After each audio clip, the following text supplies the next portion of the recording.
میرے امام کہتے ہیں ان کے شہر کے خار، میرے آقا کے شہر کے خار کشیدہ ہیں کس لیے؟ یہ ناراض کیوں ہے محبوب کے شہر کے خار؟ اس لیے کہ ناراضگی کا خیال اس لیے آیا کہ یہ مجھے چپتے کیوں نہیں؟ اندازہ فرمائیں، یہ مجھے چپتے کیوں نہیں، یہ ناراض کیوں ہے؟ اور اس کے بعد چبے بھی کہاں؟ تلوے میں اس کی جگہ نہیں ہے، اس لیے کہ دوسرے شہروں کے کانٹے تلوے میں چپتے ہیں، لیکن محبوب کے شہر کا جو کانٹا ہے اس کی جگہ تلوہ نہیں ہے احمد رضا کا۔ کہتے ان کے شہر کے خار کشیدہ ہے کس لیے؟ آنکھوں میں آئے سر پہ رہے دل میں گھر کریں۔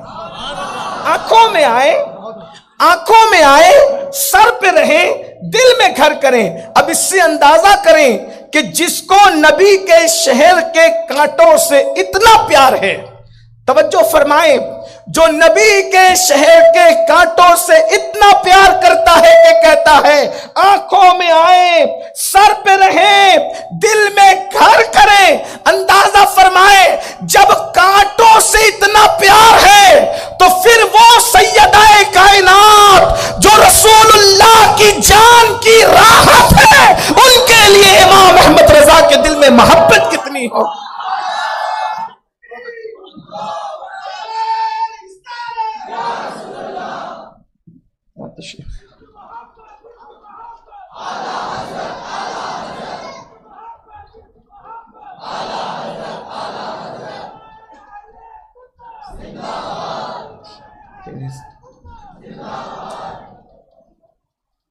یہ محبت کا معیار ہوتا ہے، یہ محبت کا انداز ہوتا ہے۔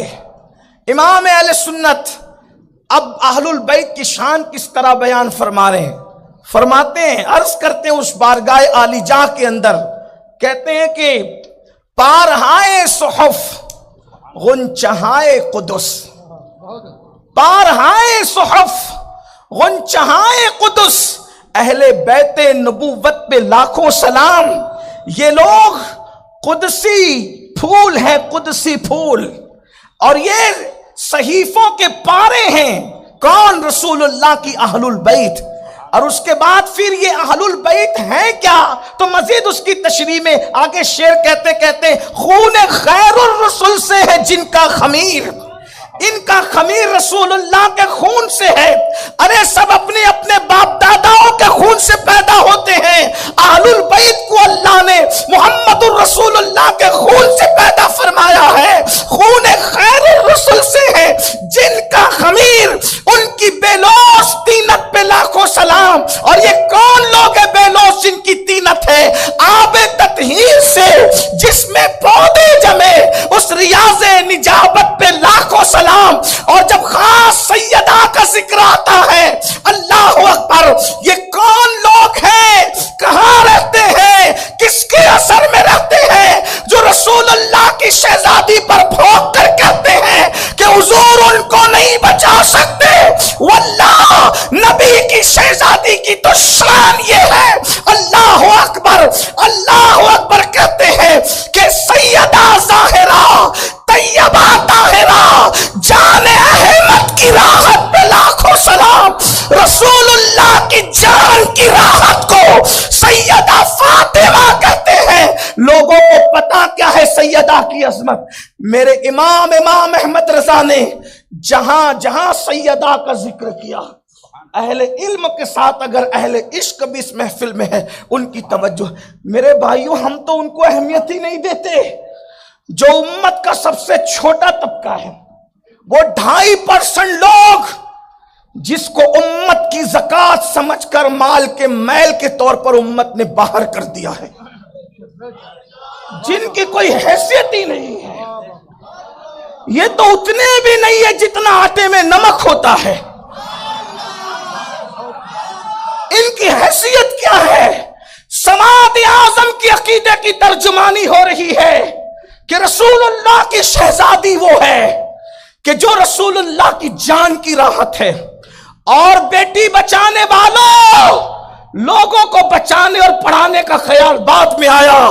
1450 سال پہلے رسول اللہ نے بیٹی بچا کر بھی بتا دیا، بیٹی پڑھا کر بھی بتا دیا۔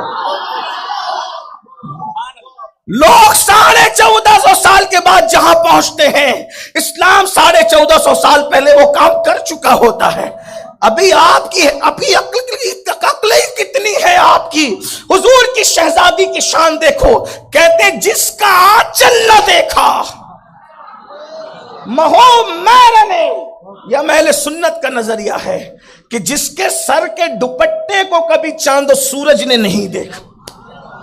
اور امام احمد رضا وہ پشتہ عشق رسول ہے جس نے سیدہ کی تعریف کرتے ہوئے کبھی سیدہ فاطمہ کا اصل نام تک نہیں لیا، احترام میں جہاں جہاں تعریف کی وہاں القاب سے تعریف کی، سیدہ، ظاہرہ، طیبہ، طاہرہ، جان احمد کی راحت پہ لاکھوں سلام، جس کا آنچل نہ دیکھا مہو میر نے، اس ردائے نزاہت پہ لاکھوں سلام۔ ایک مقام پر سیدہ کی تعریف کرتے ہوئے کہتے ہیں نور بنت نور، زوج نور، ام نور نور۔ اقبال نے سیدہ کی نسبت بیان کرنے کے لیے 6 مصروں کا سہارا لیا۔ یہ احمد رضا ہے، امام احمد رضا، جس نے ایک مصرے میں سیدہ کی 5 نسبتوں کو ایک ساتھ بیان کر دیا، اور وہ بھی کس شان سے۔ روح اقبال بھی جھومتی ہوگی کہ اس طرح بھی منقبت سیدہ کہی جاتی ہے۔ نور، ہمارے عقیدے میں نبی کی شہزادی نور نور، اور نور اور نار دونوں ایک جگہ جمع نہیں ہو سکتے، جیسے ایمان اور کفر جمع نہیں ہو سکتے، جیسے خوشبو اور بدبو جمع نہیں ہو سکتے، بلکہ یہ بھی کہہ دو جیسے مقلد اور غیر مقلد جمع نہیں ہو سکتے، ویسے نار اور نور ایک ساتھ جمع نہیں ہو سکتے۔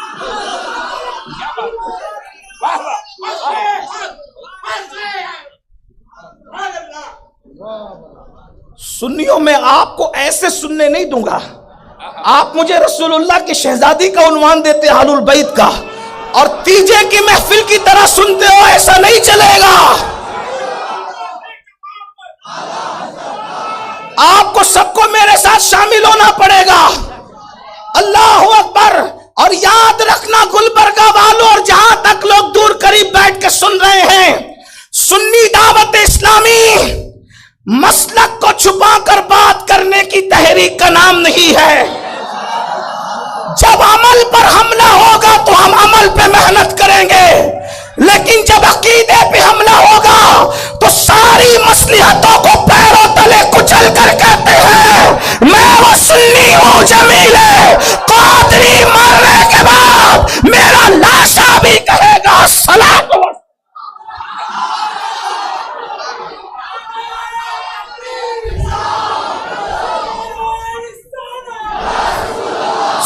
سنیوں کے عقیدے میں سیدہ کیا ہے؟ توجہ فرمائے۔ اب ذرا جلدی جلدی چلتے، اس لیے کہ قائد محترم جیسے ہی آئیں گے وہی میرا آخری جملہ ہوگا۔ توجہ فرمائے، کہتے سیدہ کی شان نور بنت نور۔ اگر اردو زندہ رہ گئی ہے گلبرگہ میں تو توجہ چاہتا ہوں۔ نور بنت نور، وہ نور ہے اور نور کی بیٹی ہے۔ جاؤ پوری دنیا میں تلاش کر لو، اس خاندان کے علاوہ ایسی نسبتیں کہیں ملے تو بتا دو۔ نور بنت نور، زوج نور، ام نور نور۔ خود نور ہے، نور کی بیٹی ہے، نور کی بیوی ہے، اور نور نور کی ماں ہے۔ ایک نور امام حسن ہے، ایک نور امام حسین ہے، اور شعر یوں مکمل کرتے ہیں نور مطلق کی کنیز اللہ رے لمع نور کا۔ اور ایک بات آگے بڑھ کے بتا دوں، صرف 5 تن پہ نور نہیں مانا احمد رضا تو وہ کشتہ عشق رسول ہے۔ مزید آگے بڑھ کے کہتے ہیں ایک سیدھے تک مشابہ، ایک وہاں سے پاؤں تک حسن سبتین ان کے جاموں میں ہے، نیما نور کا تو تیری نسل پاک میں ہے بچہ بچہ نور کا، تو ہے عین نور، تیرا سب گھرانہ نور۔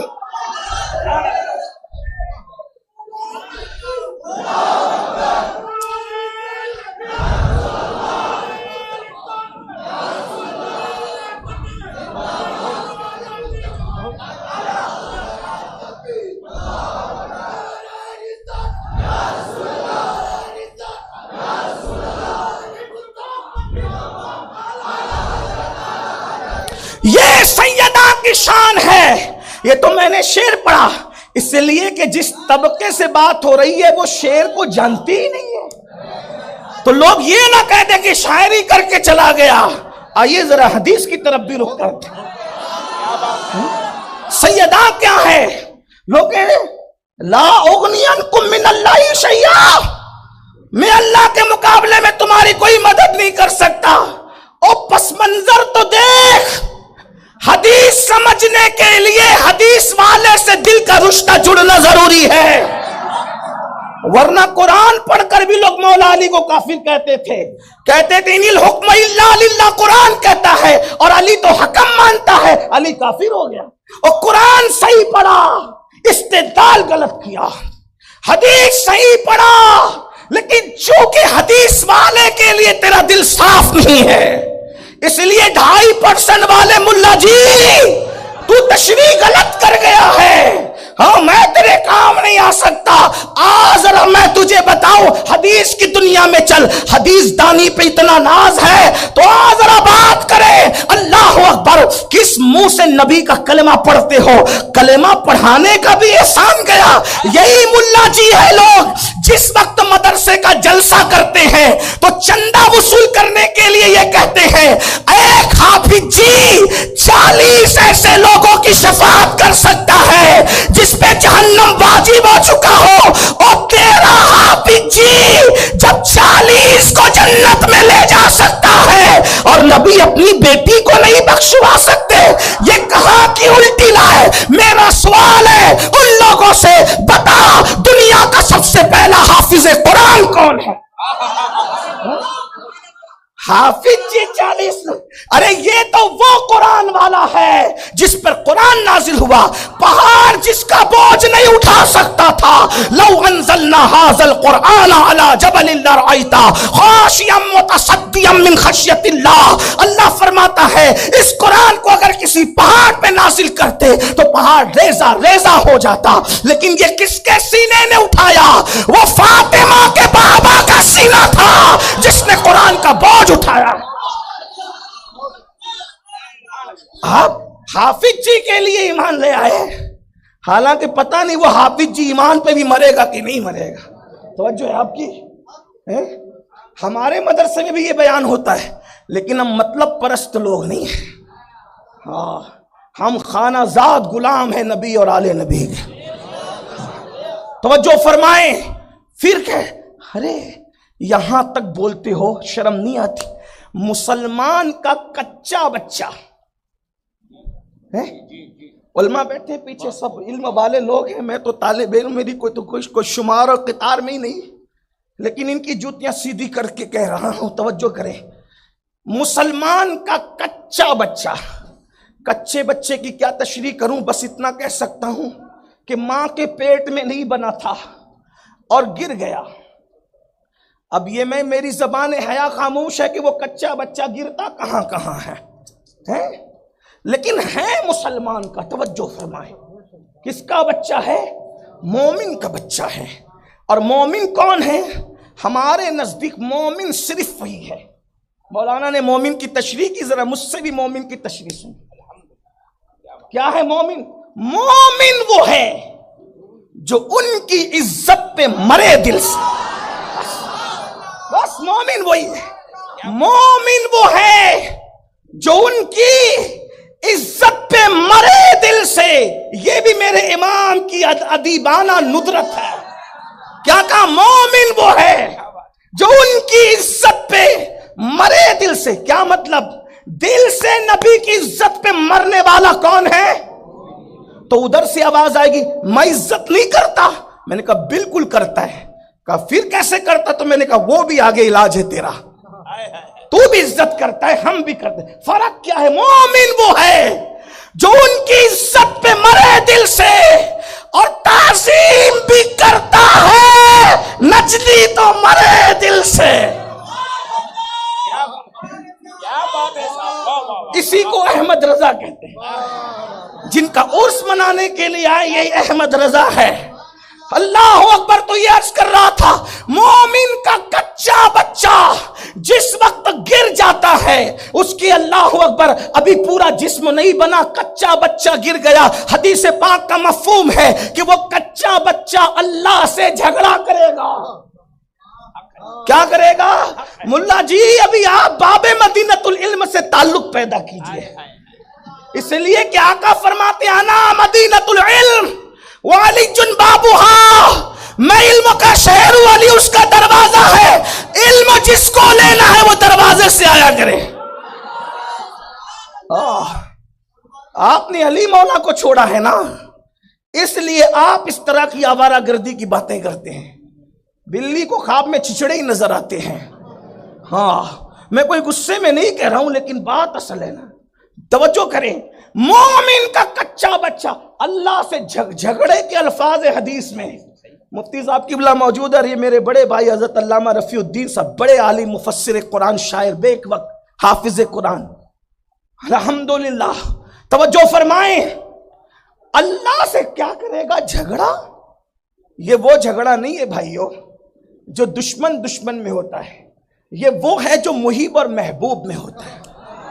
اور ایک بات میں آپ کو بتا دوں، دشمن کے جھگڑے کے اندر لطف نہیں آتا، لیکن محب اور محبوب کے جھگڑے میں جو لطف آتا ہے وہ محب ہی جانتا ہے اور محبوب ہی جانتا ہے۔ اگر جھگڑے کی بات آئی ہے تو دوسری حدیث بھی پیش کر دوں۔ ہم معراج پہ حضور گئے تو عرض کیا اللہ یہ کون اتنی اونچی اونچی آواز سے تجھ سے جھگڑ رہا ہے؟ تو ارشاد ہوتا ہے محبوب وہ میرا موسیٰ ہے۔ توجہ فرمائیں، یہ اس کے بندوں کی وجاہت ہے۔ ارے وہ شان عبدیت پر آتے ہیں تو لرزتے ہیں، اور جب شان محبوبیت کا اظہار ہوتا ہے تو پھر اونچی آواز سے باتیں کرتے ہیں۔ تو یہ سمجھ نہیں پایا، اور یہ تیرے سمجھ کی ہے بھی نہیں، اس لیے کہ عشق کی بات سمجھنے کے لیے کم سے کم عاشق ہونا ضروری ہے۔ ابھی آپ کو اس کی ہوا نہیں لگی ہے، اس لیے میں عرض کر رہا ہوں کچا بچہ اللہ سے جھگڑے گا اور عرض کرے گا مولا میں اپنے ماں باپ کو جنت میں لے کے جانا چاہتا ہوں، تو اللہ تعالیٰ اس کو اجازت دے گا۔ وہ اپنے ماں باپ کو، جس نے ماں باپ کا چہرہ نہیں دیکھا، ماں باپ کی صورت نہیں دیکھی، ماں باپ کی شکل نہیں دیکھی، لیکن اللہ اس کو یہ شعور عطا کرے گا کہ وہ ماں کو بھی پہچانے گا، باپ کو بھی پہچانے گا، اور اپنے نال سے دونوں کو باندھے گا، اور باندھ کر کھینچ کر اس کو جنت میں لے کر کے جائے گا۔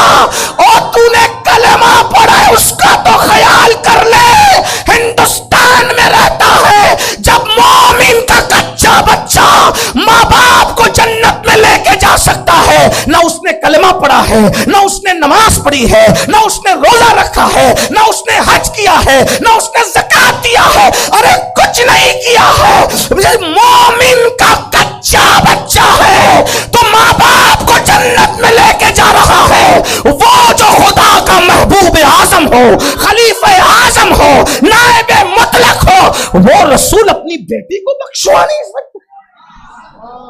کیا بات کرتے ہو؟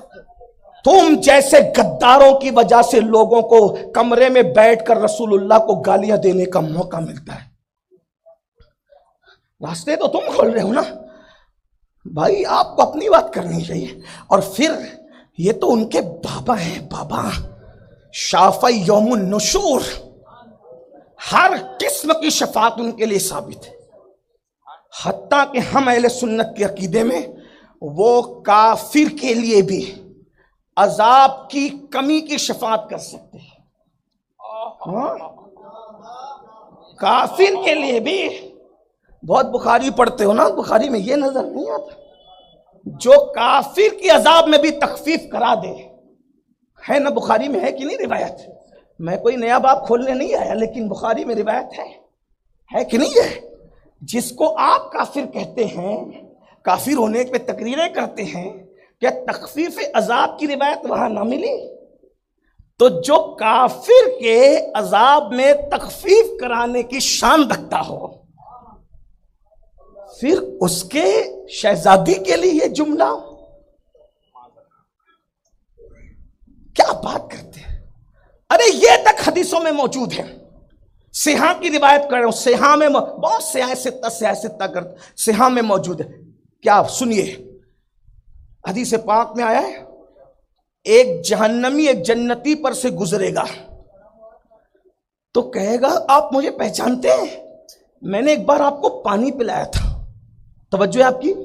گلبرگہ شریف گرد نواز سے آنے والوں توجہ ہے. کیسی شفاعت ہوگی؟ شفاعت کا معیار کیا ہوگا، انداز کیا ہوگا؟ ایک جنتی، اس کی ڈگری نہیں پتا، اس کا تقویٰ نہیں پتا، اس کی پرہیزگاری، صرف وہ جنت میں پہنچ گیا جس طرح بھی پہنچا.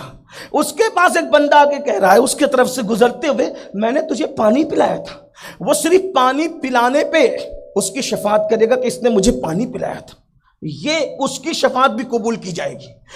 ایک کہے گا کہ میں نے تجھے وضو کا پانی دیا تھا، یہ بھی صحیح میں ہے، اس پر بھی شفاعت. بھائیو جب پانی عام آدمی کو، عام جنتی کو پانی وضو کا دینے والا، توجہ کریں، عام جنتی کو وضو کا پانی دینے والا، عام جنتی کو پانی پلانے والا، جب وہ جنتی سفارش کر کے اس کو جنت میں لے کے جائے گا تو وہ سیدہ جس نے صرف وضو کے پانی نہیں دیے، پورا خاندان کربلا میں کٹوا دیا، پانی نہیں دیا صرف پورا خاندان، اس کا یہی حق ہے کہ ان کے بارے میں یہ بکتے پھرو کہ رسول اپنی بیٹی کو نہیں بخشوا سکتے. آؤ بیٹی کی شان تو ذرا سن لو. اللہ اکبر. قیامت کا دن ہوگا. ابن حجر مکی اپنی کتاب السوائق المحرقہ کے اندر نقل فرما رہے ہیں قیامت کا دن ہوگا، اور بھی کتب میں، لیکن ابن حجر کا حوالہ تو میں سمجھتا ہوں کہ شاید 2.5% والے لوگ مان ہی جائیں گے، اس لیے کہ یہ بھی محدث ہے، بڑے محدث ہے، مفتی اعظم مکہ رہ چکے ہیں اور بڑا کارنامہ ہے حدیث کی دنیا میں ان کا.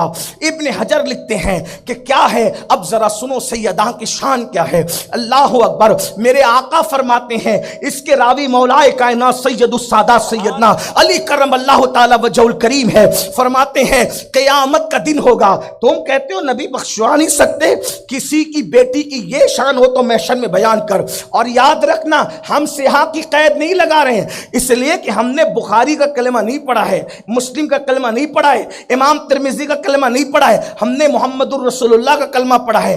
ہم بخاری کی وجہ سے رسول اللہ کو نہیں مانتے، رسول اللہ کی وجہ سے ہم بخاری کو مانتے ہیں. یہ بات اچھی طرح یاد رکھنا. ہم تو وہ لوگ ہیں میرے عزیز، اگر دیوار پہ بھی نبی کی حدیث لکھی ہو تو ہم اس حدیث کو بھی ماننے کا ظرف رکھتے ہیں، قول رسول کا ہم اتنا احترام کرتے ہیں. ہم چند کتابوں پر جو ہے وہ دین کو قید نہیں کرتے. اچھی طرح سن لو. اللہ اکبر. اگر تیرے پاس کوئی ضعیف سے ضعیف روایت بھی ہے تو لا کے بتا، کسی کی یہ شان ہے محشر میں تو بتا.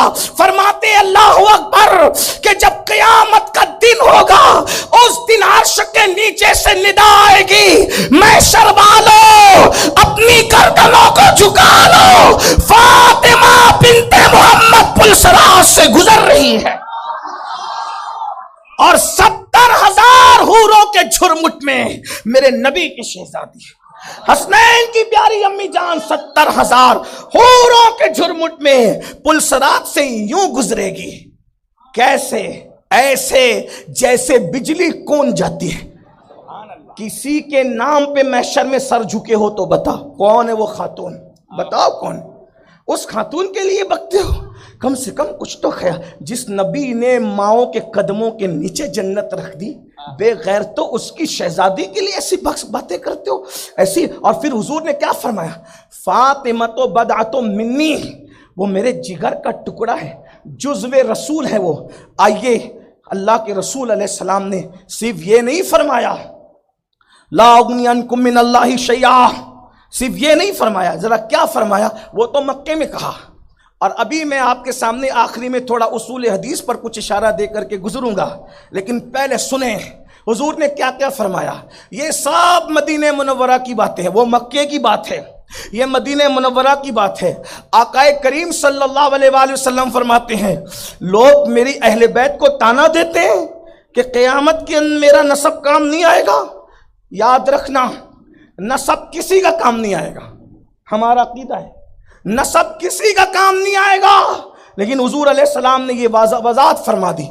فرماتے کسی کا نسب کام نہیں آئے گا لیکن میرا نسب کام ہے. ارشاد فرمایا کلو سبب و نسب منقطع الا نسبی و سببی. سب کے نسب منقطع ہو جائیں گے، سب کا نسب کٹ جائے گا، سب کے انساب منقطع ہو جائیں گے، اللہ، یہ اللہ پر ذرا ملا توجہ کر، کیا؟ اللہ نسبی و سببی، میرا نسب اور میرا سبب کام آئے گا۔ سن حدیث، لے حدیث، او اہل حدیث،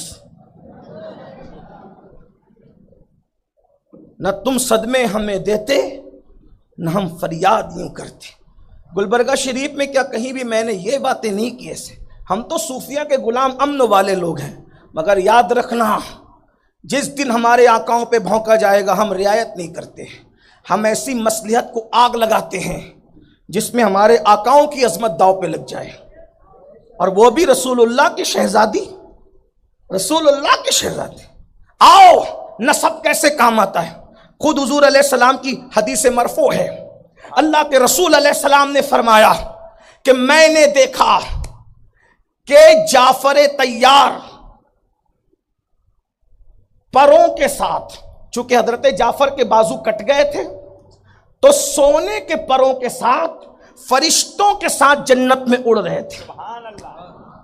اس پہ سبحان اللہ بنتی ہے، آپ کو بن بولنا چاہیے۔ یہ حضور کے کون ہیں؟ چچا زاد بھائی ہے، توجہ ہے آپ کی؟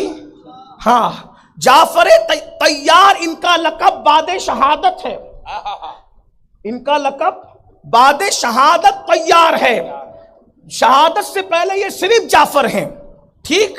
اور طیار کا لقب کیوں ملا؟ اس لیے کہ ان کو رسول اللہ نے اڑتے دیکھا، اس لیے ان کو طیار کا لقب دیا۔ طیار بھی کہتا ہے اور اڑنے کو نہیں مانتا، اور پھر اڑ سب نہیں رہے تھے، شہید تو عبداللہ ابن رواحہ بھی ہوئے تھے، شہید تو زید بن حارثہ بھی ہوئے تھے اسی جنگ میں، اور شہید تو جعفر بھی ہوئے تھے، لیکن ہوا کیا؟ جعفر طیار ہی اڑ رہے تھے۔ آقا نے فرمایا او جبریل، اب ذرا اس حدیث کے جملے پہ ذرا غور کیجئے گا، جبریل زید اس سے کم تو نہیں نا؟ آقا کیا فرما رہے؟ میرا زید اس سے کم تو نہیں نا، لیکن یہ فرشتوں کے ساتھ اڑ رہے ہیں۔ تو جبریل نے کیا کہا؟ یا رسول اللہ، ہم نے جبریل کے الفاظ ہیں، ہم نے ان کو یہ مرتبہ اس لیے دیا۔ اب جان وہابیہ پر یہ جملہ بھی آفت ہے، کیونکہ یہ تو نبی کا دینا نہیں مانتے، جو خادم جبریل ہے اس کا دینا کیسے مانے؟ اور جبریل کہہ رہے ہیں اس لیے کہ یہ بیچارے حقیقت اور مجاز کو سمجھنے کے قائل نہیں ہیں، یہ بیچارے ذاتی اور عطائی کے فرق کو سمجھتے۔ بھائیو، ذاتی عطائی کے فرق کو نہ سمجھو گے تو وہی کی کرو گے جو خارجیوں نے کیا، ان الحکم الا للہ کی بات کر کے ذاتی عطائی کا فرق نہیں سمجھا۔ ادھر کیا کہہ رہے ہیں؟ یہ ادھر دیکھو، ایسے تو معاذ اللہ قرآن میں ظالم تضاد ثابت کر جائیں، ادھر ان الحکم الا للہ پر پابندی آ رہی ہے، اور ادھر میاں بیوی میں جھگڑا ہو تو اللہ ہی حکم دے رہا ہے کہ ایک پنچ متعین کر لو، ادھر حکم کا حکم ہے ادھر ممانعت ہے، تو ذاتی عطائی کا فرق نہ سمجھو گے تو ایسی گمراہی کے گڑھوں میں گرو گے۔ اس کو سمجھنے کے لیے انگریزوں کی میز کا گڑا ہوا مسلک نہیں چلے گا، اگر قرآن اور حدیث سمجھنا ہے تو صفا کے چبوترے سے کڑیاں ملنی چاہیے، تب کہیں جا کے دین سمجھ میں آئے گا۔ یہ 1857 کے بعد کی بنی ہوئی دلہنوں اس طریقے سے کام نہیں چلتا۔ بات یہ ہے کہ 1450 سال پرانا وہ رشتہ چاہیے جو اللہ اکبر، توجہ فرمائے، ارشاد ہوتا ہے یہ زید کوئی کم تو نہیں، تو کہا یا رسول اللہ بالکل ایسا ہی جیسا آپ کہتے ہیں، مگر ہم نے ان کو یہ مرتبہ اس لیے دیا کہ یہ آپ کے اہل بیت میں سے ہے، یعنی شہید سب برابر ہے، لیکن اہل بیت ہونے کی وجہ سے، آپ کی نسبت کی وجہ سے جنت میں ان کا مرتبہ بڑھا دیا گیا۔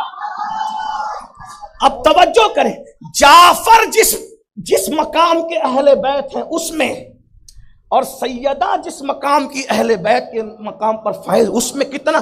جعفر چچا کے بیٹے ہیں، توجہ، جعفر چچا کے بیٹے ہیں اور سیدہ خود کی شہزادی ہے، اور ایسی کہ 3 بہنیں اور پہلے پیدا ہوئی، یہ چوتھی ہے، لیکن اتنی عزیز ہے، ارے جعفر نبی پہ جان قربان کریں، یہ جعفر ہے، نبی کی آمد پر جعفر کھڑے ہو، یہ جعفر ہے، نبی کی خوشی جعفر چاہیں، یہ جعفر ہے، جعفر اپنے بچوں کو یتیم کر دے نبی کی خاطر، یہ جعفر ہے، جعفر اپنی جان قربان کرے، یہ جعفر ہے۔ لیکن فاطمہ کون ہے؟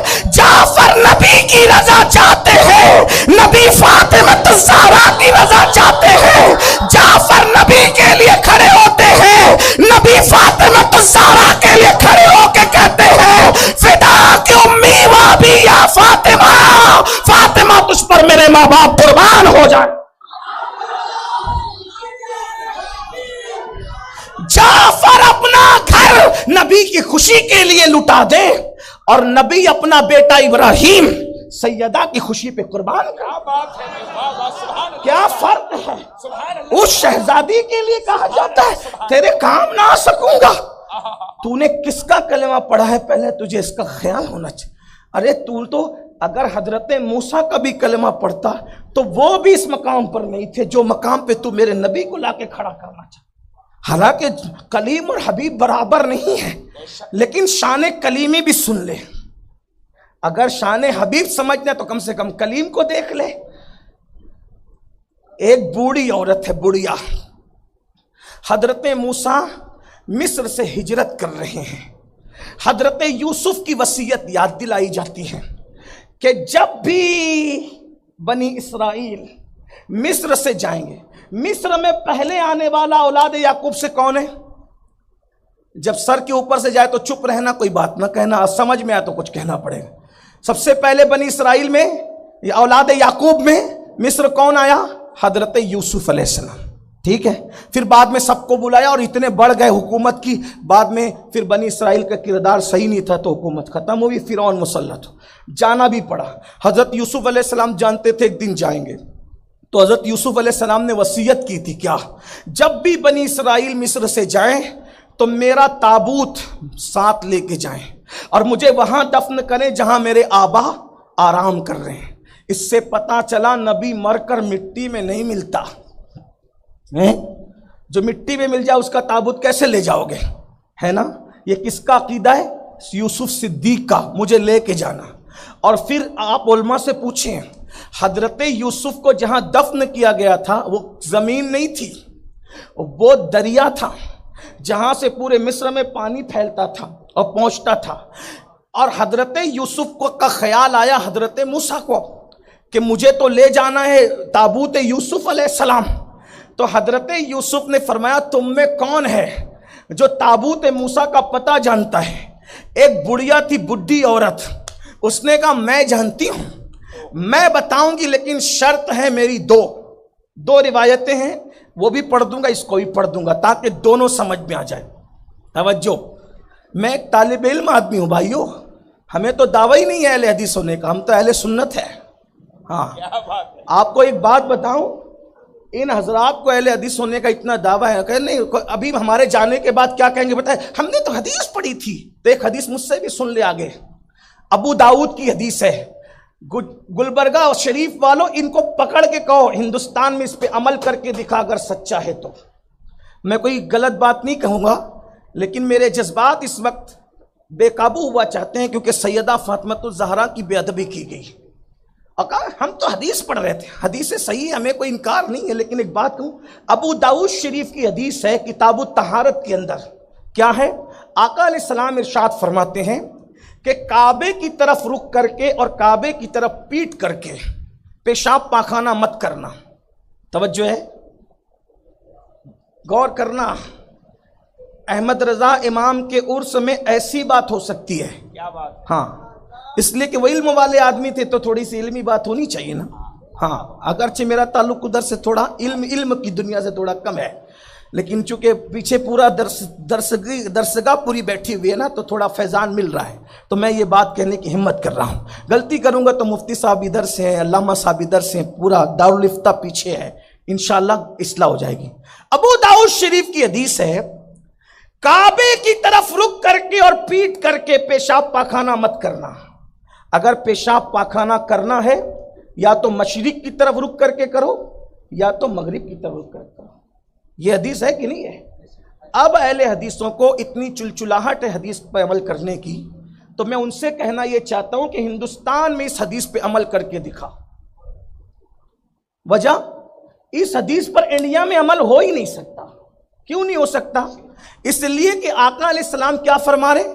کعبے کی طرف رخ مت کرنا اور پیٹھ مت کرنا۔ اگر پیشاب پاخانہ کرنا ہے تو کدھر کرو؟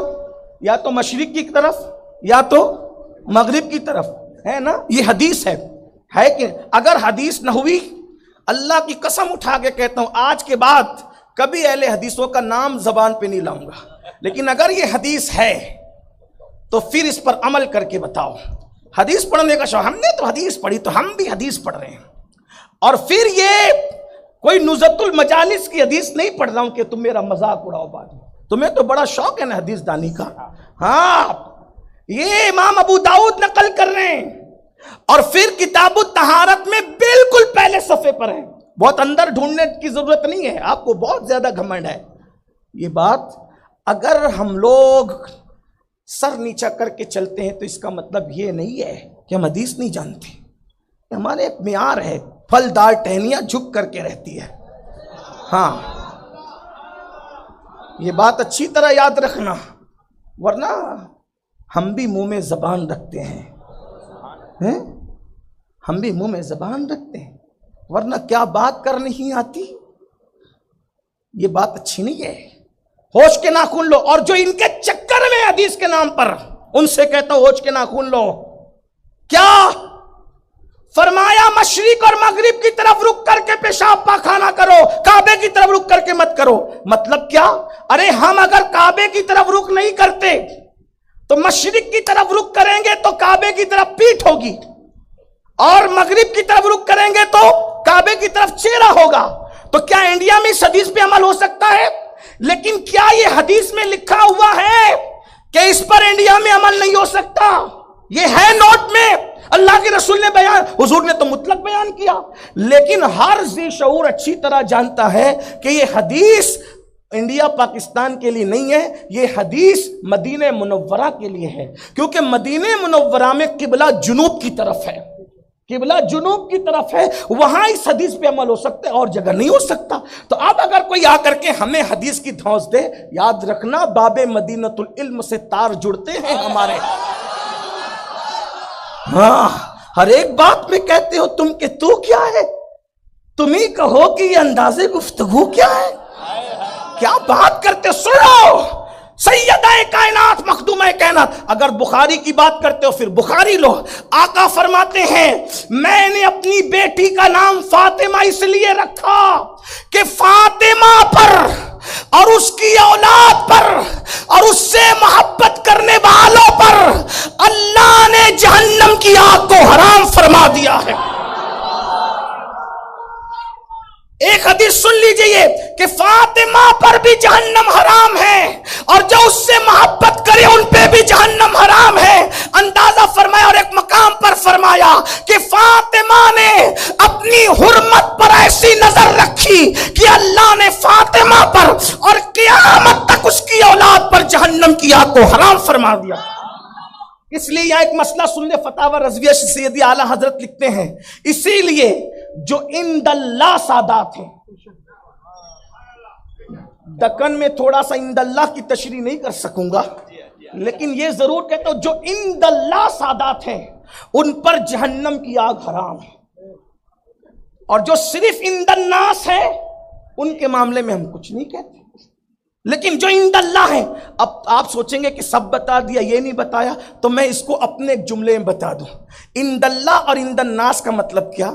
جن کو اللہ نے سادات بنایا ہے، جن کو سادات اللہ نے بنایا ہے ان پر جہنم کی آگ حرام ہے، اور جو خود سے بن گئے ہیں انہیں تو رسول اللہ کی شفاعت بھی نصیب نہیں، ان کا تو فرض بھی قبول نہیں، نفل بھی قبول نہیں. اس لیے ان سے بھی ذرا گزارش ہے کہ خدا کے لیے جو خدا نے نہیں بنایا ہے وہ بننے کی کوشش نہ کرنا، ورنہ پوری زندگی میک اپ کرتے رہو گے، وہ مقام پہ پہنچ نہیں سکو گے. اس لیے یاد رکھنا، نہ شفاعت ان کو نصیب ہے، نہ فرض قبول ہے، نہ نفل قبول ہے. تو یاد رکھیے عند اللہ جو سادات ہیں ان پر جہنم حرام ہے. اللہ اکبر. تو اب ہم کہیں گے ارے جب نسل سید پر جہنم حرام ہے تو فاطمہ نسل سید نہیں، فاطمۃ الزہرا تو اصل سید ہے، سیدوں کی اصل ہے سیدہ فاطمہ. ارے صرف ان کی محبت جہنم سے بچا لے جائے گی. بلکہ ایک حدیث پاک ہے، میرے آقا علیہ السلام فرماتے ہیں مولا کائنات سو رہے تھے، سرکار حجرہ فاطمہ میں آئے اور فرمایا فاطمہ یہ جو سو رہا ہے یعنی علی وہ اور حسن حسین اور میں اور تم یعنی ہم پنجتن جیسے ایک ساتھ یہاں ہے ویسے جنت میں ایک ساتھ رہیں گے. تو سخی بیٹی نے کہا بابا ہم تو ایک ساتھ رہیں گے، ہم سے محبت کرنے والے کہاں رہیں گے؟ تو آقا نے فرمایا بیٹی جہاں ہم رہیں گے وہی ہم سے محبت کرنے والے.